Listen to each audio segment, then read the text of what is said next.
Mga busing, maayong adlaw sa inyo diha. Kapa na po tag signage karon no.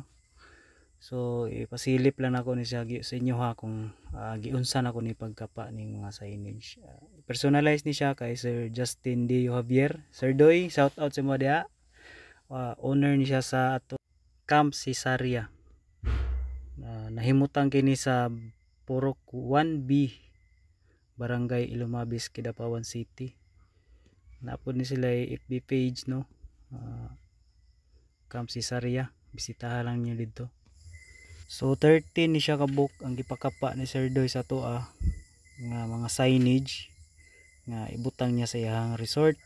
So una ni ang kaniyang ako gi-carve nako karon kaning vegetable garden o kining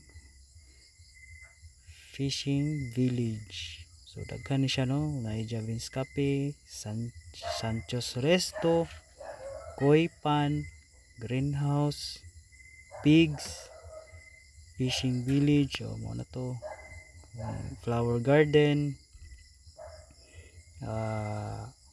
chickens, kawabat, river trail, tapos livestock, aquaculture. So pagkakaron kini lang sa pohon padugang lang ni si Sir Doy.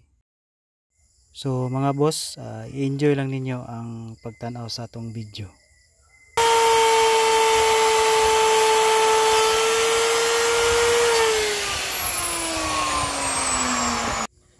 Humanog carving, kulayan na to siya og latex na black ya sa sulod sa iyang gikarvingan sa giukit sa kahoy aron maklaro siya sa layo.